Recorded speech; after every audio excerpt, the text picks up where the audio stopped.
Hello, and welcome back to Medieval History. Today, we're doing a history check on one of the most beloved historical anime of our time, Vinland Saga. The show's protagonist, Thorfinn, is based on a real person, Thorfinn Karlsefni, a Norse explorer who sailed to North America around 1010 AD.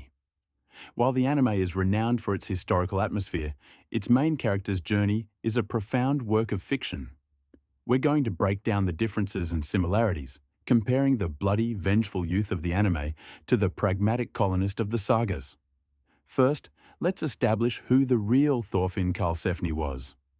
Our knowledge of him comes primarily from two Icelandic texts: Eirik's Saga Rauda, the Saga of Eric the Red, and Grenlandinga Saga, the Saga of the Greenlanders. These sagas describe him as an Icelandic merchant of good lineage who sailed from Iceland to Greenland, married Gudrid Thorbjarnardóttir, a famous traveller herself, and led the largest and most ambitious attempt to settle Vinland, the Norse name for parts of North America. The sagas portray Karlsefni as a pragmatic, ambitious, and respected leader, focused on finding profitable land and trading goods.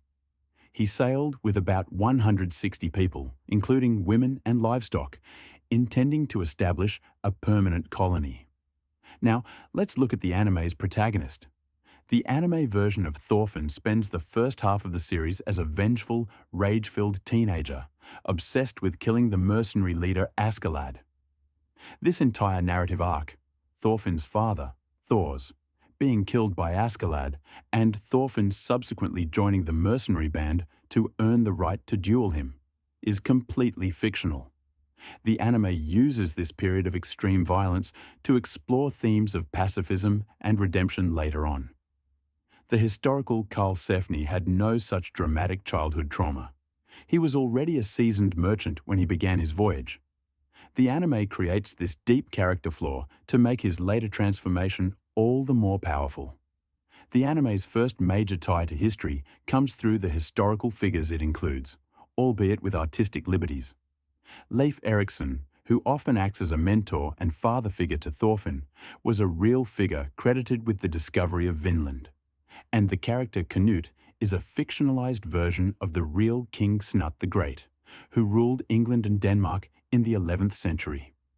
By involving Thorfinn in the machinations of Knut's court, the anime places him in the immediate orbit of real European power politics.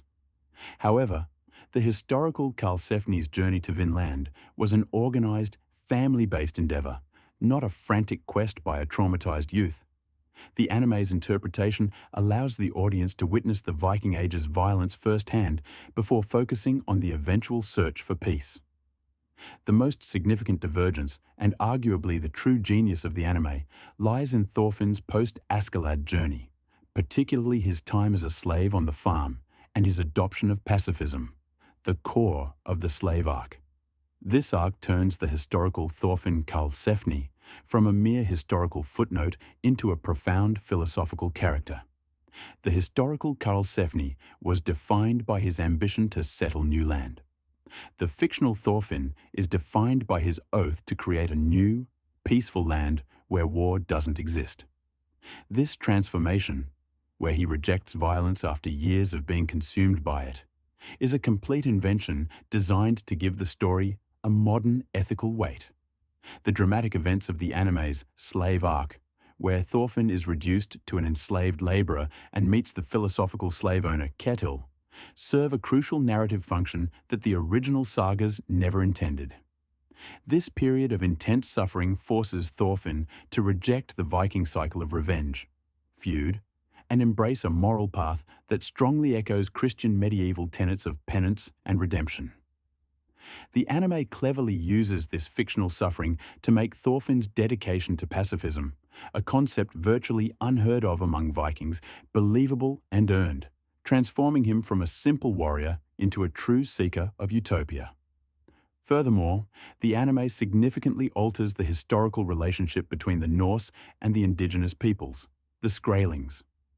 The sagas paint these interactions primarily as practical trade opportunities that quickly devolved into hostility, leading to the Norse withdrawal.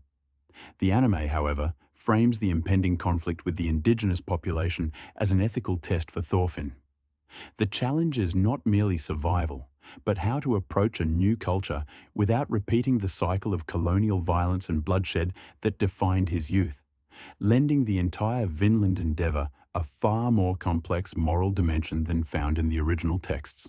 The inclusion of the fictional characters, such as the philosophical Askeladd and the redeemed slaver Ketil, also broadens the historical scope.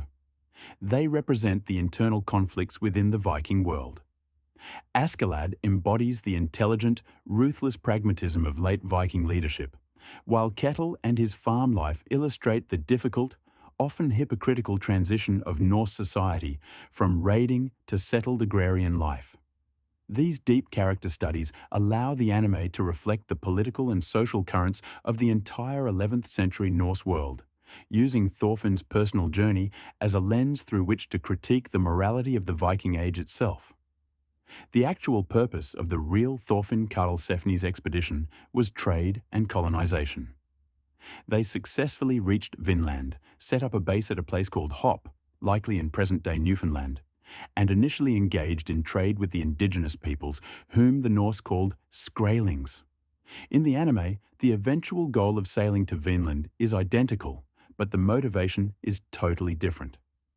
The anime's Thorfinn views Vinland not as a chance for wealth, but as a chance for redemption and a spiritual utopia. The historical expedition ultimately failed after a few years due to increasingly hostile encounters with the Skraelings. Karlsefni and his group returned to Greenland, and he later moved back to Iceland, where he lived out his life as a wealthy, respected man. Crucially, the real Karlsefni had a son, Snorri, the first European child born in North America, a detail the anime retains as a future character goal, but shifts the context from colonization to idealistic settlement. In summary, the anime version of Thorfinn is about 90% fiction draped over a 10% historical framework. The historical Thorfinn Karlsefni was the successful, pragmatic merchant explorer who attempted colonization. The anime Thorfinn is the traumatized, philosophical warrior who attempts to reject the cycle of violence.